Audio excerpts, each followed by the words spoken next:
Aê. Foco crítico, olha o cara aqui, meu. Que honra estar com essas figuras. Porra, aí. meu, Poxa obrigado. vida. Porra, obrigado mesmo. Honra cara. mesmo.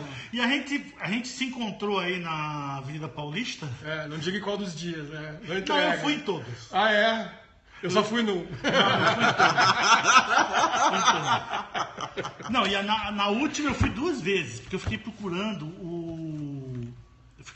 os troços do Choque, meu.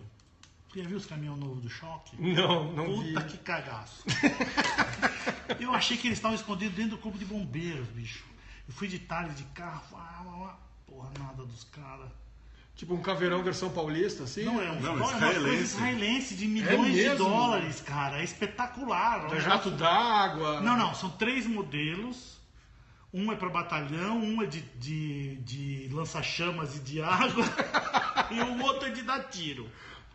O outro é de canhão. Fora que são todos pilotados por câmeras, tem 20 câmeras, tem câmera térmica, é espetacular. Isso, tem um vídeo na internet, pega aí.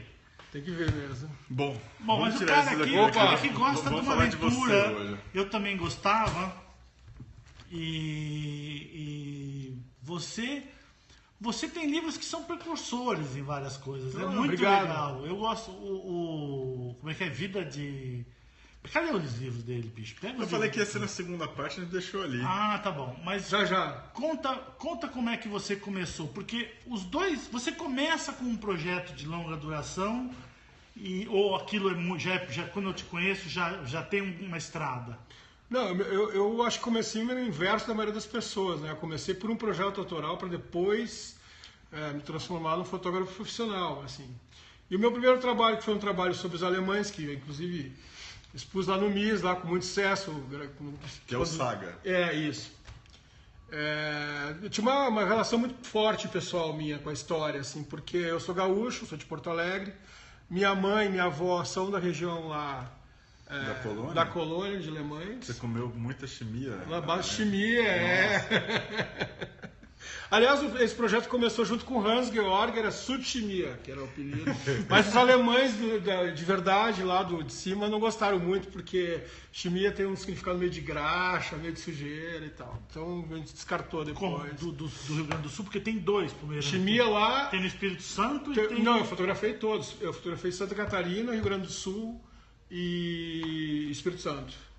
Porque aqueles albinos são no Espírito Santo. São no Espírito Santo, que são os caras lá da Pedra Azul, lá da Serra, um lugar belíssimo de Mata Atlântica. É um lugar que tem granito, mármore, aqueles... Isso. Eu vi uns granitos azuis uma vez que eu falei, não é possível, que são eles. O lugar é muito maravilhoso. Mas eles ficaram muito isolados lá por muito tempo. Hoje não mais, mas eles são muito tradicionais. E aí tem uma coisa interessante dos pomeranos lá, que eles, a Pomerânia era uma região que era da Alemanha. Após a Segunda Guerra Mundial, ela foi ocupada de volta pela Polônia. Depois de 900 anos de ocupação alemã, essa população se diluiu pela Alemanha. Ou seja, a Pomerânia não existe mais, ela existe no Brasil. Então, hoje em dia tem linguistas que vêm para cá. Mas com o holandês é assim. Em Holanda... Quer dizer, a gente tem uma cultura viva europeia no Brasil que não existe mais na Europa. Não, mas diz que em Holanda, nos anos 90... Os caras descobriram que tinha holandês que falava holandês do século XIX. Eu não sei, agora... Não, mas é essa história, mesmo caso. Tem que falar o holandês da época da imigração, que eu não sei de quando. Mas vamos falar do começo. E daí você e o Hans saem fotografando... Como é que é? Vocês compram a câmera e saem e vamos fotografar, vamos fazer um projeto? Como é que foi? Foi isso mesmo. Foi uma coisa meio... A gente era colega de trabalho na época, nós éramos comissários de bordo. Isso, eu lembro. De vocês ainda trabalhavam. Mas a gente era completamente aficionado por fotografia, consumia tudo. Então, enfim. E aí pintou essa ideia. O Hans, por motivos óbvios, né? Hans Georg, também o pai dele era de descendência alemã. Tá? Ele foi criado em São Leopoldo, que é ali perto da colônia, no Hamburgo. E eu tinha essa relação também familiar de passar férias quando era criança. E para mim era muito legal, porque era fazenda, andava a cavalo, essas coisas. Depois eu morei na Alemanha, inclusive, com 19 anos. Ele não casou com alemã, você casou com alemã? Então... Você não casou com uma brasileira alemã, você casou com uma alemã. Alemã brasileira. Ela é nascida aqui? A mãe dela tá com 9 meses de gravidez quando chegou no Brasil. Eu sabia disso, de alguma forma. Eu lembrava que tinha alguma coisa... Cheio de Alemanha na minha cabeça, né? Então... Mas aí foi isso, a gente começou a explorar um mundo que a gente conhecia de infância e tal, foi super bacana. E aí depois do Hans, ele fazia um trabalho em cor, eu em PB na época, e eu resolvi tomar mais sério. Aí que foi que eu comecei a fotografar Santa Catarina também, depois Espírito Santo. E logo em seguida surgiu uma Ana Augusta Rocha, que é amiga nossa em comum, olhou as fotos e falou, vamos fazer um livro. Para mim foi um choque tremendo, porque Que ano é esse? A gente está falando 96, 97. por aí. O livro é de não 90, antes. O livro é 97 ou 99? Não, em 98 que foi lançado. Não, mas a exposição tem que ser até 94, 95, porque é da primeira vez que eu trabalhei no mês. A exposição. Agora me No pegou. site dele tá aqui 97. É, faz 97. Não, mas o você não livro, sabe. mas tem que ver a exposição. A exposição teve antes mesmo. Que a gente fez lá no térreo, lembra? Foi no térreo? No térreo Não, ali. foi no primeiro andar, maravilhoso. Não, aquela segunda, aquela primeira, você e o Hans, era no Então, corredorzinho. foi. É isso, exato. Então, essa não tinha nem sonho de livro ainda. Isso é então muito, agora eu tô isso é entendendo. 93. Quando que você começou isso? Mais ou menos nessa época aí, 93, 94, a gente começou a fotografar junto. Eu e o Hans. Porque eu lembro que tem nas duas, quando eu trabalhei no museu, nas duas partes, tem uma exposição de vocês pequena no corredor. Sim. E depois tem a grande. Grande foi no primeiro andar inteiro, né? Que foi Exatamente. super bacana. Exatamente. Quanto tempo durou o projeto? Olha, eu acho que 4 anos, que eu acho que na média dos meus projetos é pouco, assim, por exemplo. Quanto você viajou? Eu lembro que você falou uma vez pra mim que você viajava como comissário, às vezes o Hans, acho que foi o Hans que falou pra mim. Não, viajava e às vezes fazia umas paradas e ia aproveitava. Olha, eu virei fotógrafo por ser comissário, na verdade, porque eu não curtia ser comissário, não gostava. Com todo respeito à profissão, tenho grandes amigos que são até hoje. É uma profissão legal. Naquela época a gente tinha mais pernoite, acho que tinha um pouco melhor que é hoje, né? Mas assim, eu era um cara insatisfeito, era um cara que queria fazer outras coisas da vida, mas estava ali por uma série de conveniências, tipo sair de casa, tinha 18 anos de idade, cara, era um moleque. E aí caiu uma câmera na minha mão de um amigo meu que trabalhava em voo internacional e o cara quer comprar, desistiu, ele falou, quer comprar? Do nada. Do nada. Aí eu falei, quero, pô, a câmera reflex era uma prática. Nossa! MTL3. É ela mesmo, Poxa vida, grande câmera, né? Você sabe que câmera é essa? Era alemã oriental, né? Não, mas você sabe por que ele tinha essa câmera dele? Eu sei. Você Não sei, sabe? Eu sei. não sei. Quando eu fui pra Alemanha a primeira vez na Fotoquina, tinha acabado de cair o muro e as pessoas foram demitidas da Zeiss Jena e elas receberam câmeras e lentes, então a 35, a 28, a 50, a 135 e um corpo. Então você comprava na rua em Berlim, você comprava aquelas roupas de russo, aqueles negócios, sei. e daí tinha práticas na caixa, mas assim, qualquer lugar em Berlim, porque eles tinham 500 mil de pessoas russas estacionadas em Berlim. Sei. Então tinha tipo 15 mil, 10 mil pessoas que iam embora por dia. Então isso durou um ano de gente indo embora. E a Carl Zeiss simplesmente implodiu. Então você tinha aquelas câmeras vendendo no chão, assim, você tinha pilhas de caixas de prática e de lentes. Eu comprei uma 20mm 2.8 por 200 marcos. Era uma grana. Seria hoje tipo uns 500 reais, vamos dizer. Mas só que a Nikon 20mm 2.8, 20mm 4 custava 4, 5 vezes mais, entendeu? E eu comprei, a lente estava no chão. A lente estava no pacotinho assim. Vamos falar de fotografia? Não, mas Toda vez que eu fui numa leitura de portfólio, na minha vida, você estava lá. É mesmo. É mesmo. Como é que é essa história? Você organiza o seu trabalho desde o início e edita e vai mostrar o tempo todo? Como é que funciona? Olha, esse ano até eu dei uma parada, assim, mas eu tava fazendo isso mesmo, acho que uns 3 anos pra cá, na verdade, foi coincidência de se encontrar, porque foi quando eu dei um gás. Acho que esse vai ter agora, latino-americano. Antes, né? Não, porque nos anos 90 você. Nas leituras de portfólio no mês da fotografia, 97, 99, ele estava lá. Também, e agora recentemente, ano passado, eu tive em Houston também, retrasado, né? Agora tô tendo de novo. E tive em Paris também. Eu acho que é importante, tem que mostrar o trabalho. Eu acho que. E quem te ajuda a editar o que você vai mostrar? Então, eu mesmo, ninguém me ajuda. Aliás, foi um erro grande, porque a última vez que eu fiz, muitas pessoas curtiram o meu trabalho, mas eu acho que eu criei um erro grande da forma de apresentar. Eu fiz um fotolivro. Ou seja, eu já editei a forma que as pessoas queriam ver. As pessoas não podiam mudar Não podiam mudar de ordem. Então, isso foi uma lição para mim, um aprendizado, né? Mas é isso. Geralmente são projetos que eu só vou com coisas que eu tenho muita convicção, coisas que eu estou, por exemplo, de estrada, que foi o que eu levei as últimas vezes. É um trabalho que eu estou fazendo há 5 anos, já tenho bastante consistência. Já penso até fazer um livro dele, assim, tiver uma grana, coisa assim. Então, eu acho importante, tem que mostrar mesmo, né? Ouvir outras opiniões. De concreto até hoje nada, mas... Não, como assim? Não, você tem dois pelo menos 2 livros. Sim. É bem concreto. O segundo livro, assim, o primeiro livro tem um caráter quase como curiosidade, vamos dizer assim, no sentido de isolamento, porque é um isolamento dentro de um país isolado. Eu acho que tem uma série de questões ali interessantes, que é tipo uma cultura europeia, né, pré-guerras, né? Num mundo tropical, assim, quer dizer, uma coisa é uma contradição. Ainda cai aqueles albinos que tem que ficar trancado ainda. Sim. Puta que pariu. Desculpa. Agora, e depois você ainda tem o Terra de Preto, né? Sim. Que Tem outro trabalho anterior em Quilombo? Não, acho que o meu foi o primeiro. Mesmo depois, acho que foram poucos que surgiram também, não foram muitos, não. Foi um mergulho forte. Porque depois foram 9 anos teve a demarcação das terras, que foi bem então, posterior. exatamente. Eu tive a sorte, ou a casualidade, de pegar esse processo jurídico acontecendo. Então, eles se reorganizaram, até com forças aí da sociedade civil, para criar esse movimento em cima de um artigo da Constituição de 88 que dizia que a terra de quilombolas pertence à comunidade. Então, eu comecei a fazer o trabalho bem nesse período, logo depois. Que ano?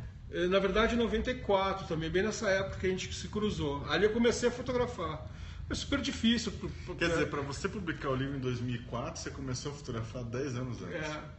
Esse é um período de maturação que eu considero, honesto, minha experiência. Não, na minha experiência é o que eu tenho vivido. Eu acho que foi importante. Se você colocar todas as minhas viagens juntas, eu acho que não dá 3 meses.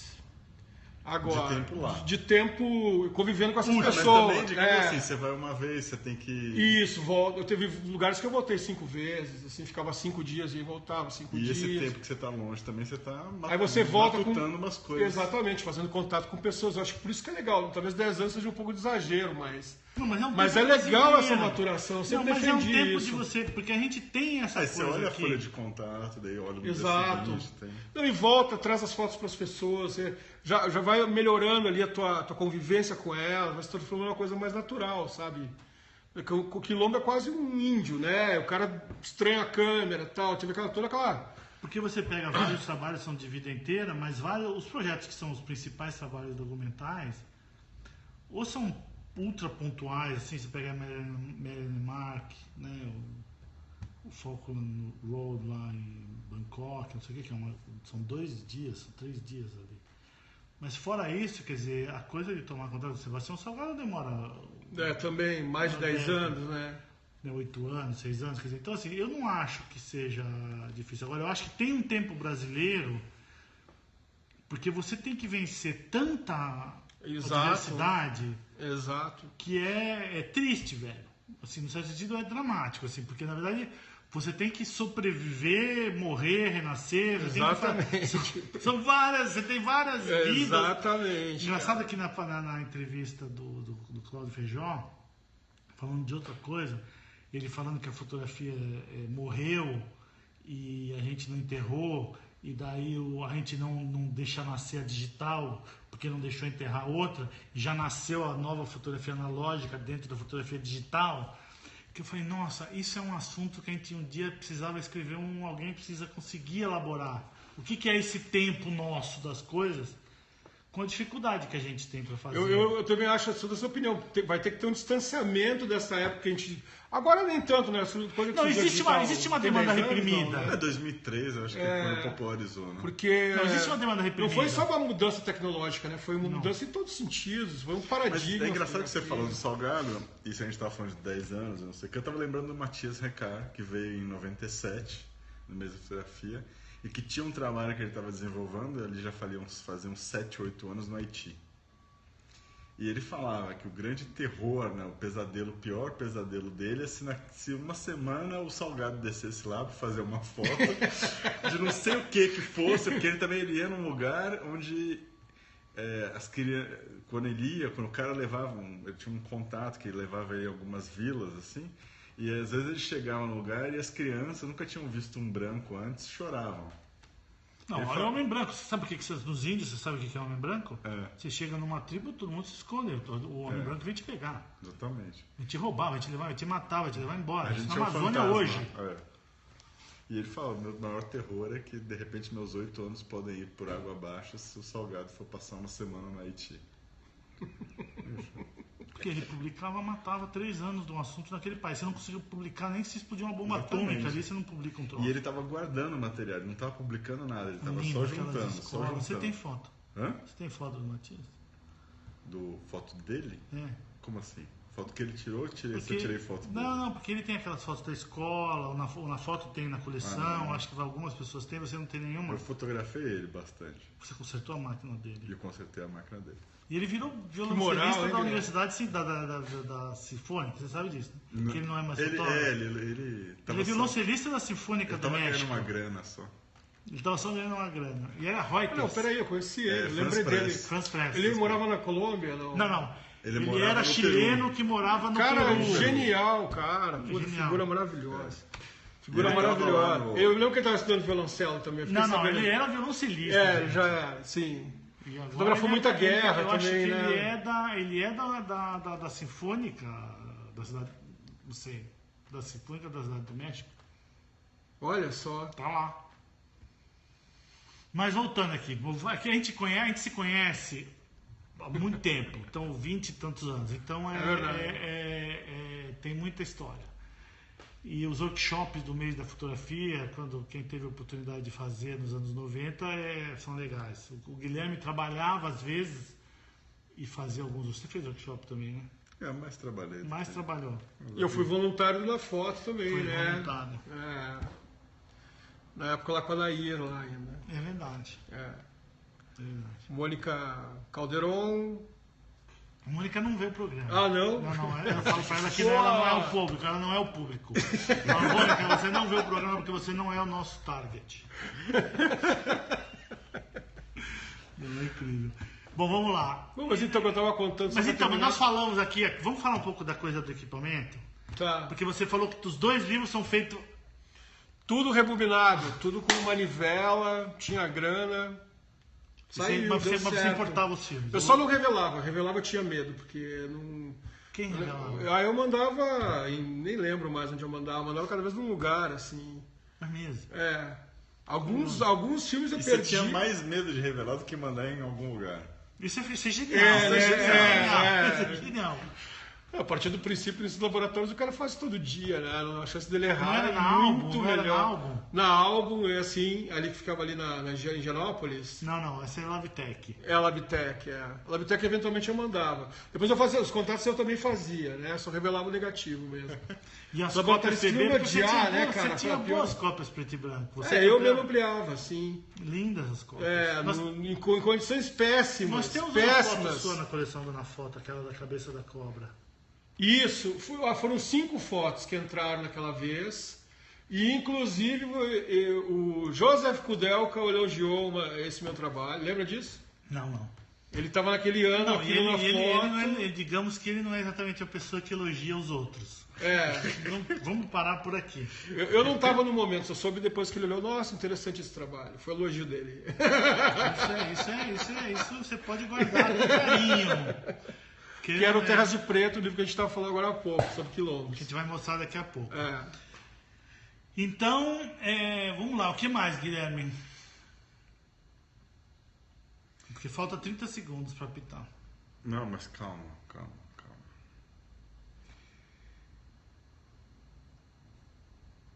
Como você financiou essa história toda? Cara, boa pergunta, viu? Foi financiando, fazendo freelinhas, Eu paguei tudo. Você começa a trabalhar para freela logo? Não, eu tive um primeiro ano que foi duríssimo, cara, que eu fiz duríssimo, que eu praticamente fui sustentado pela minha mulher, né, que na época também não tinha um trabalho de meio período, porque a gente tinha 2 filhos pequenos. Cheguei até a pensar em desistir da fotografia. E aí, a partir do 2º ano, começou a rolar mais freelas. Trabalhei numa revista de pesca. Eu adoro. Horrível. Você não pescava. Puta, eu odiava. Ficava o dia inteiro no bar com aquele bando de mentiroso. Os caras me enchiam o saco. Debaixo de um sol atordoante, tomando refrigerante quente. Assim, puta, era um desastre. Você não pescava com uma mão? Você Não, eu pesca, tinha que com a ficar outra mão lá, você só fotografa. tirando foto. Depois eu entrei no Estadão, onde eu conheci o Guilherme. Aí a coisa mudou. Isso foi, eu fiquei hoje em 95, Acho que 97. até, mais ou menos. É isso. Até o ano 2000, acho que eu cheguei a fazer alguns freelas lá. A partir do ano 2000, A gente deve ter se visto no MIS antes, em 94, por causa pode do ser. foto de autor, a gente vê as coisas. É verdade. É verdade, vocês conheciam, eu acho, já. E aí, a partir de 2000, eu comecei, agora falando um pouco mais do meu trabalho comercial, comecei a me distanciar do mundo... Do ensaio. Não, do ensaio eu nunca me separei. Estou falando do jornal. dos editoriais, Do né? editorial. Aí hoje em dia eu fotografo muito indústria. Eu vi na internet. De certa forma, é o jornalismo. Aqui do lado. Não é, eu vi um www.miranteimagens.com.br. Eu vi um monte de coisa. Tem um site, tem música, tem tudo. a gente fez um videozinho lá e Isso. tal. O que é isso? Então, é uma empresa nova. Eu resolvi, inclusive, agora separar meu site de trabalhos autorais do comercial. Porque... não é mais o mesmo. Não, são duas coisas. Um é Ricardo Teles e outro é Mirante Imagens. Assim. Porque tava dando uns bugs, assim, tipo... tinha foto de quilombola lá e o cara que vende o agronegócio, entendeu? Os caras não se pode misturar índio com madeireira. Mais ou menos isso, assim. Aí... Gente, vocês não ouviram isso aqui. Não, Deus me livre, não é, pelo amor de Deus. Eu tenho um princípio ético também, eu não trabalho com madeireira, não. Como assim, Tudo certificado, meu. Cara. Tudo certificado. Olha o certificado O cara aqui, vai me fazer meu. entregar ao ar, assim, ó. Olha o cara aqui, ó. Tudo certificado. Tô vendendo vários certificados autênticos aqui, meu. Cara, eu sou ministro do vazamento. Do vazamento. Que é isso, Tá bom, meu? Não, então, mas é isso, assim. Então, hoje eu ainda faço, eventualmente, alguma coisa editorial, mas é bem pouco, infelizmente, porque eu gosto mesmo de fotojornalismo. Mas o mercado tá difícil, né? Não existe mais.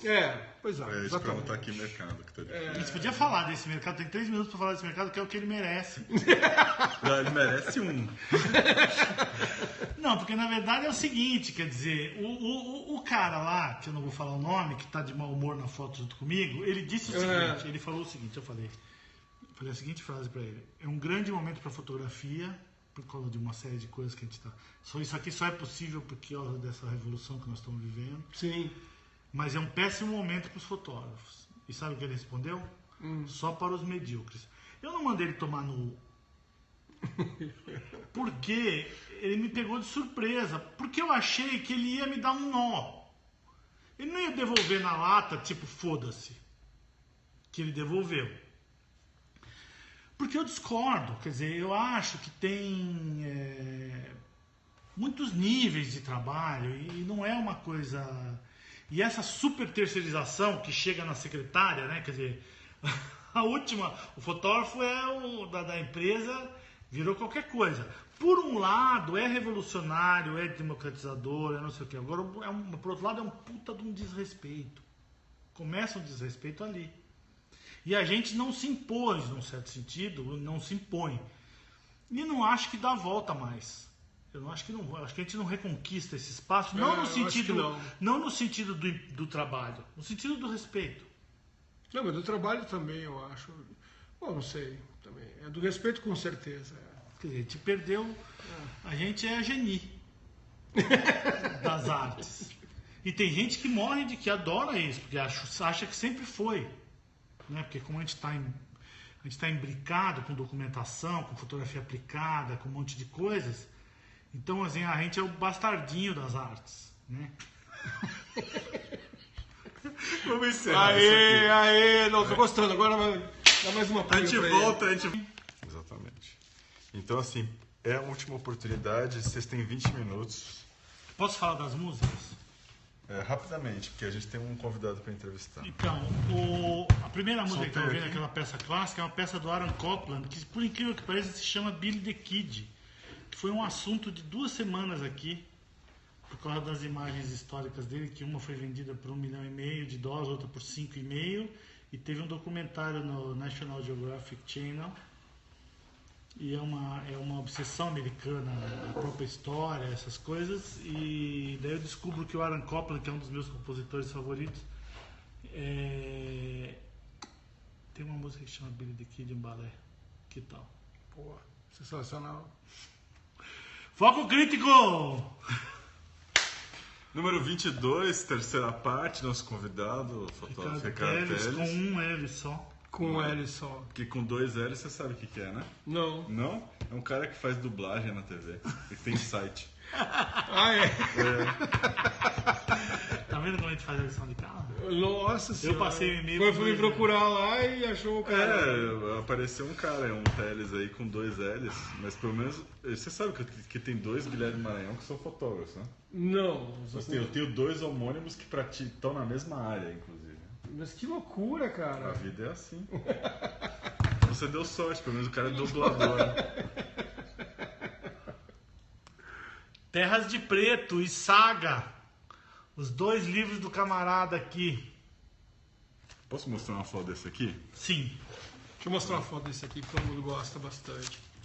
Ó, o livro ele tem umas particularidades. Teve a projeto gráfico do Ciro Girard, que é um amigo em comum meu do Fausto. O livro já abre com 5 fotos de cara, assim. Então ele tem toda uma linguagem diferente. Isso tá falando do Terra de Preto. Terra né? de Preto. O que eu tô mostrando aqui é Saga. Qual que é a foto que você Eu gosta? fiquei curioso. Eu escolhi essas duas aqui. Pô, legal. Foi bom? Olha aqui essa aqui. Se você falasse que não era, eu ia falar, pô, mas o livro é seu, cara. O que é esse aqui? Então, essa aqui foi uma foto que eu cliquei, só depois eu consigo... Você achou o cara aqui? Eu achei o cara aqui, esse cara. Eu adoro achar os caras nas fotos depois. Apareceu depois,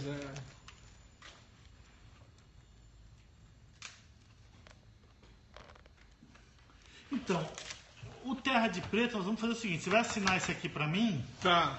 e o meu que tá em casa, a gente vai botar no sorteio do mês que vem. Pô, sensacional, que bacana. Pode ser assim? Vocês concordam? Então no mês que vem tem Terra Não de pode Preto. perder o mês que vem, pessoal. Por favor, hein. Vamos lá. Vamos lá. Vamos falar então dos projetos, das exposições e dos livros, que eu acho que são interessantíssimas as duas. Porque aquela tem, antes de tudo, você fez uma exposição do Saga. Que é com as fotos suas e do Hans. Hans Georg. Mas Hans então, Georg. essa exposição que foi em 94, 95, você começou o trabalho quando? Foi mais ou menos nesse período mesmo. Vocês estavam A gente começando. pegou meio... se propôs a viajar a cada 2 semanas. A gente nunca viajou junto, talvez uma vez só. Eu ia muito a Porto Alegre na época, por causa que a minha família é toda de lá, e ele também. Então... Mas ele também mora aqui? Não, agora o Hans está no Rio, mas morou muitos anos aqui em São Paulo. Então a gente planejava aqui e executava no Sul, assim, vamos dizer assim. Depois eu olhava junto, né? Mas aí o meu trabalho foi tomando um outro rumo e acabei fazendo sozinho. Aí logo depois encontrei a Ana Augusta, que eu estava te falando, e ela falou, nossa, que legal, vamos fazer um livro. Quer dizer, para mim era uma coisa que nem passava na cabeça. Não, mas a Terra Virgem é uma editora que, como tem muito contato, às vezes você tem o produto que alguém está querendo e eles não têm para quem. Exatamente, Muito E legal. foi inclusive o primeiro livro Autoral da Terra Virgem. e com Lei Rouanet, né? Até então não existia ainda. Né? Terra Virgem, a editora desse livro que vocês estão vendo aqui, é também a editora que doou os 5 livros que nós estamos sorteando hoje. Que vocês têm até o final do bloco para mandar o e-mail. Exatamente. E esse aqui, esse aqui você fez durante quantos anos mesmo, você falou? 4 anos. Foi, 4 anos. eu acho que é um projeto mais rápido. Eu até porque assim, foi uma grande lição isso. Eu vinha fazendo no meu ritmo, basicamente no Rio Grande do Sul as fotos. E aí, quando entrei na Ana Augusta, surgiu essa possibilidade de fazer um livro. E aí a gente conseguiu parte do dinheiro e deu um startup na coisa. E aí, então rolou essa coisa, eu tinha um deadline, tinha um prazo para terminar também. E foi meio uma marra isso, não foi legal. Mas é bom, não é? É bom por um lado, porque a gente tem esse problema de não querer acabar nunca, né, Fausto? E... Não, sabe como é que chama isso? Tem nome. Chama cagaço. É um nome simples. Mas particularmente esse projeto, eu gostaria de ter feito um pouco mais, assim, eu acho que...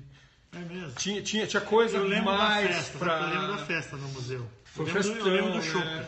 Era um Warsteiner. Você não sabe a história que o garçom me deu 2 copos. Ah, é? E daí o Linsker. Eu paguei 60 pau cada copo daquele. Eu falei, foi o garçom que me deu. Eu lembro que Tira dele. Quem conseguiu aquilo lá foi minha mulher. Que não, mas ele pagou os copos. Ah, é? Que eu levei pra casa 2. Que era um copo exótico até... Eu acho que eu dei um pra ele depois. Um eu fiquei pra mim. Foi uma festa legal, né? Tinha comidinha alemã também, Às vezes era bom, algumas coisas. Era meio... Não era ultra profissional, se bem que a tua exposição era profissional. Mas o museu possibilita. Sabe que não pode comida em museu, não pode nada daquilo, é proibido. Ah, eu sabia. Seguro, Você não pode cozinhar, não pode ter fogo, não pode ter gás, não pode ter porra nenhuma. Coisa vem quente de fora, não pode nada. E naquele tempo a gente fazia qualquer coisa dentro do museu. Os caras fervendo linguiça, salsicha, tudo. E hoje em dia, por conta do seguro, é uma norma museológica, quer dizer, tem uma série de coisas, tem até a respeito do ar, quer dizer, o ar-condicionado. O seguro hoje ele pega o filtro do ar-condicionado para analisar, dependendo do país, dependendo da instituição. Tenho certeza que uma exposição dessa do MASP, assim, essas fudidaças assim, o seguro fica de olho, assim, para ele não... Porque ele fala, não, vai dar merda, eu não vou pagar. E daí você quebrou o contrato. Entendi. Para ele não pagar alguma coisa que você aprontou. E comida, por incrível que pareça, é uma das coisas. Gordura, fogo, é uma das coisas que são... A gente pensa só no roubo, né? Sim. Mas não é. E no Terra de Preto? Eu acho que esse é uma saga que eu gosto. Esse foi a minha verdadeira saga, foi o Terras de Preto mesmo, eu acho, assim. Tem mil histórias legais, boas, mas, assim, vi muita coisa, vi muito intensamente, eu acho que conhecer o Brasil dessa forma... Para quantos estados você foi? Foram, preciso contar, eu acho que foram 9, eu acho. São Paulo, aqui no Vale do Ribeira, depois na Bahia... E no Vale do Ribeira... Tem uma coisa de uma tradição musical que é o único lugar que sobrou, o jongo, não sei o que. Sim, várias exato. Não tem uma comunidade espetacular, né? Super organizada, quilombola lá. Politizada. Não, ali. Tu falou primeiro? Deu um branco agora. Lembrei, esqueci o nome da cidade. Foi mal. Mas ali no Vale. Depois na Bahia teve 2 comunidades. Maranhão é um lugar que você parece estar na África, né? A parte que eles chamam ali para cima de São Luís, ao norte de São Luís, que chama Baixada, é um lugar super africano. Cajol tem um quilombo. Não, isso é no Pará, né? Não, Cajol é na Baía de São Marcos. Na Baía de São Marcos. Não, Maranhão é um quilombo, né, cara? É uma cultura africana fantástica ali, afro-brasileira. Super particular sobre o Maranhão. Ele para mim é um lugar diferente do Brasil.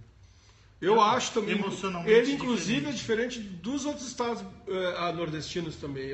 Ele fica entre o norte, entre a Amazônia e o Nordeste, né? As paisagens são diferentes, é muito mais tropical, é muito mais, mais amazônico. Principalmente a parte da Baixada ali tem muito mais a ver com a Amazônia do que com Caatinga ou Cerrado. Não, a divisa ali já é aquele mangue deles lá. E eu acho que talvez a comunidade mais interessante, que até talvez tenha rendido mais fotografias, Conceição das Crioulas, fica no Maranhão. Conceição das Crioulas no Pernambuco, desculpa. Aqui. Jamari dos Pretos. Até o nome já, né? E aonde fica? Esse lugar fica na Baixada Maranhense. A primeira vez que eu fui na época de chuva, todos os caras falaram, não vá. Não vá. Eu falei, cara, foi Você tinha semana tinha aquela semana pra ir, consegui uma passagem, chegar lá foi uma história, dá um filme, assim. Carreguei equipamento na cabeça, com água no peito, cara. E cheguei lá, um lugar que até hoje não tem energia elétrica, fiquei sabendo isso há pouco tempo atrás, que até hoje não consigo, estão afastados que eles estão. E é uma comunidade que deve ter no mínimo 5 gerações, estão lá há 200 anos, no mínimo. Quantos quilômetros de São Luís?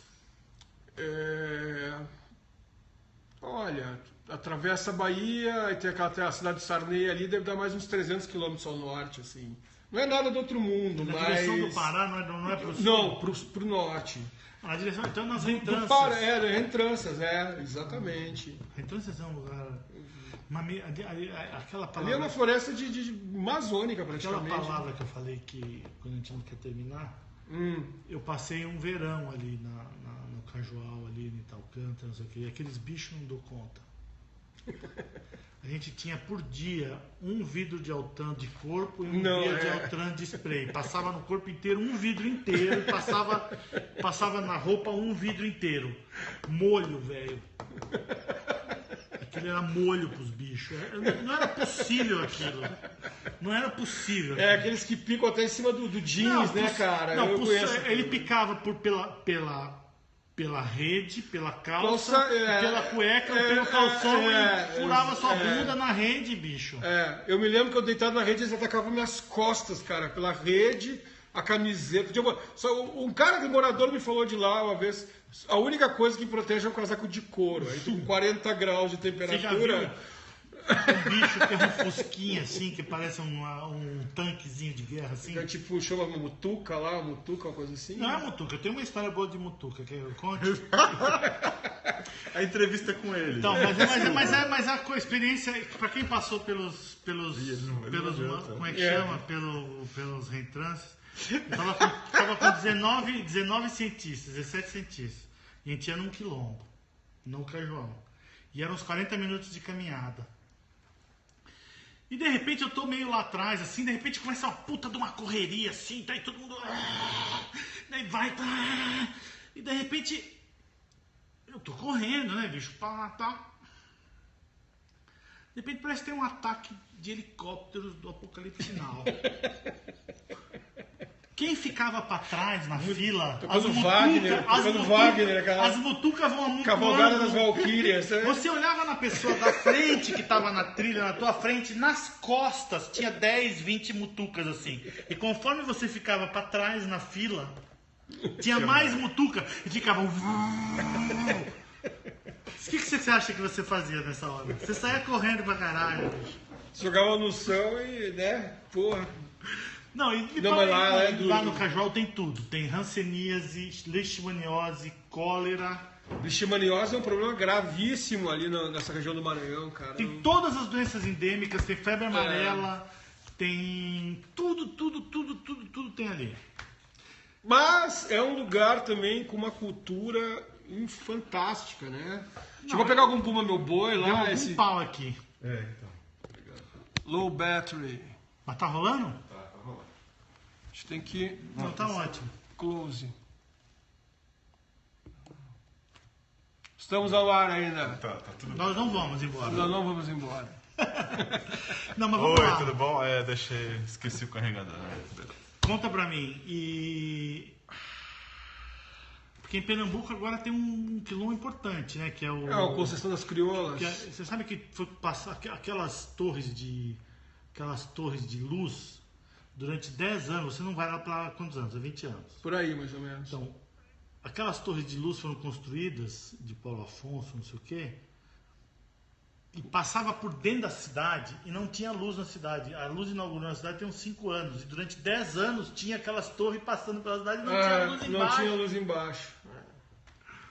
Foi aquele Minha Casa Minha Vida, ou não sei o que lá, que porra esse negócio aí, que levou a luz para lá. Até antes dessa crise aí, inclusive hídrica, né? Porque parte dessa crise de energia foi também em função da crise hídrica. O governo vinha desenvolvendo um projeto que eu cheguei a acompanhar também algumas ações de levar a energia elétrica para essas comunidades mais afastadas, né? Que é um projeto do Ministério da Integração. A ilha de Marajó, por exemplo, até 10 anos atrás também não tinha energia elétrica, a não ser com gerador. E uma das coisas legais que eu fotografei nesse período foi os caras abrindo a Mata Amazônica para levar o linhão para Marajó. Que foi uma epopeia. Foi pelo Amapá. Sim. Como é que chama lá? Não lembro mais o nome do lugar que eu tive, mas era uma... Os caras tudo caindo de malária, os caras era uma tragédia, assim, foi uma... Dava um filme do... Como é que chama lá? O alemão lá, o Herzog. Herzog, dava um filme do Herzog com Klaus Kinski ainda. Foi uma coisa louca, assim. Vebres, Fabris, Vebres, Cibris. O cara devia Amapá e na ilha tem que é onde está a frente da Madeira agora, no Amapá. De exploração ilegal, você diz? Porque tem essa coisa da frente, né? Que eles chamam frente da madeira, que é onde está a violência. O arco de fogo também. O arco de fogo é a frente da madeira.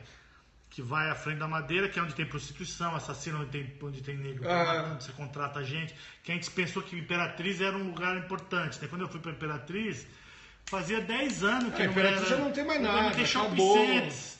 Imperatriz hoje é eucaliptus, velho. Tem fábrica de celulose. Mas só que quando a gente vinha nos anos 70, nos anos 80, a Imperatriz era um lugar de você contratar matador. Não, Marabá também, né? Por causa da Transamazônica. Né? Mas isso então, Marabá nos anos 70, Imperatriz nos anos 80. Quando eu fui nos anos 90 para Imperatriz, eu fui no shopping centers. Eu tive lá tem 3 anos também. Tive lá há pouco tempo. Uma cidade, eu tive lá né? tem 2. Olha só, o cara que foi mais... Foi lá conhecer Carolina, que é da Carolina. minha família, do Maranhão. Teu nome não é à toa, então. é 200 Maranhão. quilômetros pra baixo. Você é Maranhão porque você é do Maranhão, é isso? Isso. Olha só. Eu não sou, né? Meu avô. Que legal, cara. E, bom, financiou com os freela. Com os rebobelou freelas, filmes, foi isso aí. E eu tava vendo também, achei interessante, porque agora você tá trabalhando pros alemães e você é fluente em alemão. Como é que... você é fluente em alemão? Sou. Mas desde sempre? Não, quando eu me enrolei. Em 85 eu fiz o intercâmbio, morei 1 ano lá. Morei 1 ano na Alemanha. Antes de ser fotógrafo? Bem antes de ser fotógrafo. 10 anos antes de ser fotógrafo.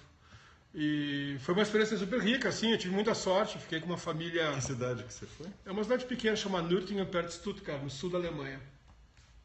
E peguei uma família fantástica. Não na Baviera, lá pra lá. Não, a Baviera é vizinha. É do lado. É os inimigos, Mercedes a Baviera que faz fronteira com a França, na verdade, é Suíça ali.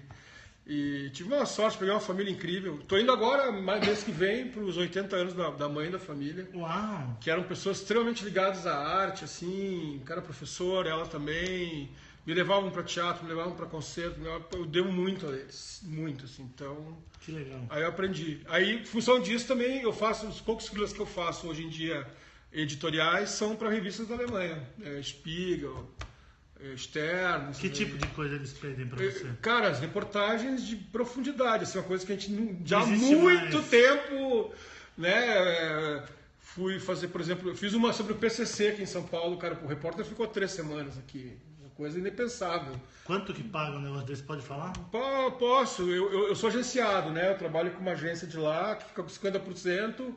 Mesmo assim dá uns 400, 500 euros por dia de diária. Não é muito não, mas, porra, reportagem... Mas pra nós é muito bom. Um jornal jamais pagaria isso, né? Ou uma revista mesmo, eu acho, não sei. Tô por fora do mercado editorial brasileiro agora. Jamais. O top, acho que não chega a 600 reais. De diário, 650? Né? Sei. Acho que o limite é 650. Eu acho que... Mas paga 350. Quando eu parei o jornal em 99, a coisa estava melhor do que quando eu voltei em 2013. Não, com certeza. Não, mas a revista alemã... A gente ganhava pouco, mas a gente tinha um volume grande também de trabalho. Não, e né? assim, Estadão e Folha na época, pelo menos para os freelas, eles respeitavam a tabela do sindicato. O quê? O Estadão nunca. Tá, não, então mas ele... A minha lembrança talvez seja da Folha. O Estadão era metade do... Bom. Mas daí, quando eu voltei, eu fui conversar e daí, fiquei chocado com o Diário de São Paulo. Não, isso é mais louco. O Diário de São Paulo, quando eu voltei em 2003, pagava R$100 a diária. Sabe quanto está pagando 0 hora agora? R$100. R$100. Ou menos, acho que. Para fazer. Um dia, pra você passar o dia. Passar 12 horas. 12 horas. Com seu equipamento. Sai foto pros com caras. seu Pequena diferença: R$100 para R$2,5 de diária. São 25 vezes de diferença. Não, 400 euros dá quanto? Dá... R$2,5. Não. Dá mais que o dólar. É um pouco mais, né? Não chega a 2.000, né? 2.000, mas... Não, é bem pago. Pô, tô reclamando do quê? Não, mas assim... Eu vou encerrar o programa, se você não concordar comigo, eu vou encerrar o programa. Mas assim, eu faço 2, 3 freelas no ano. Não, mas não tem problema, quer dizer, só você saber que você tá vivo, Presta a caneta. que as pessoas querem que você faça alguma coisa, tem hora que você... Tem horas que você ser lembrado é quase tão importante quanto você fazer as coisas. Tanto que assim, eu tive um período agora da minha vida meio... Sou andarilho mesmo, né? Minha família morou 5 anos agora recentemente na Argentina, e meus filhos estão lá, os 2 ficaram lá. Eu estou contando isso porque eu ampliei minha área de ação para os alemães. Eu falei, olha, se precisar de freelas na Argentina, então eu tenho essa facilidade de voar, mas eu pago minha passagem para Buenos Aires, lógico, para ver meus filhos e tudo, mas não cobro isso deles, assim como se eu morasse em Buenos Aires e São Paulo. Então, já fiz 3 freelas que foram na Argentina. Agora, na posse, essas coisas? Não, geralmente são matérias sobre outras coisas, né? Uma muito interessante que eu fiz agora há pouco, esqueci o nome do cara. Não sei se vocês viram isso. No Brasil quase não se falou, que foi uma das principais senhoras da Praça de Maio.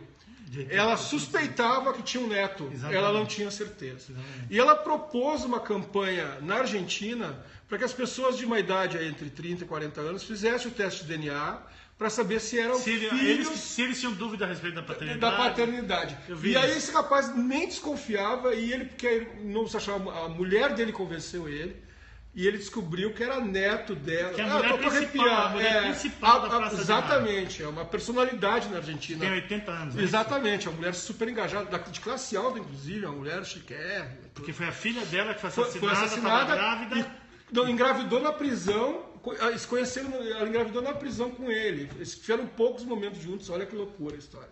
Acabou engravidando. Mas a filha foi morta. Não, minto. Ela engravidou antes, mas na clandestinidade. Como ela estava na clandestinidade, a mãe não sabia que ela estava grávida. Ela foi morta jogada de avião. Os dois foram mortos. O pai e a mãe foram mortos. Como é que chama o negócio? Voo da morte.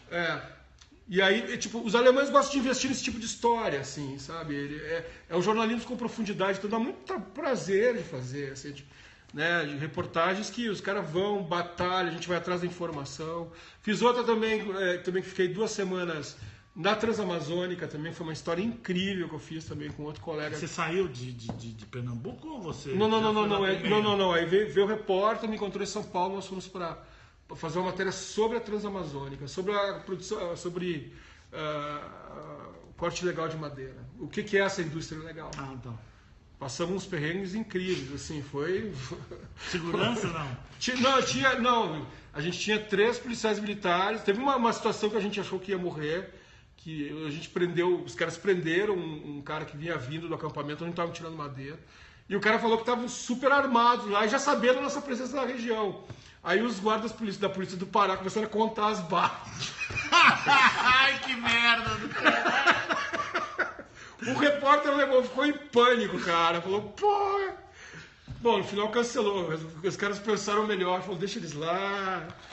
Mas enfim, vamos sortear o trem? Como é que você pretende isso? Número de 1 a 20, Ricardo. De 1 a 20, 17.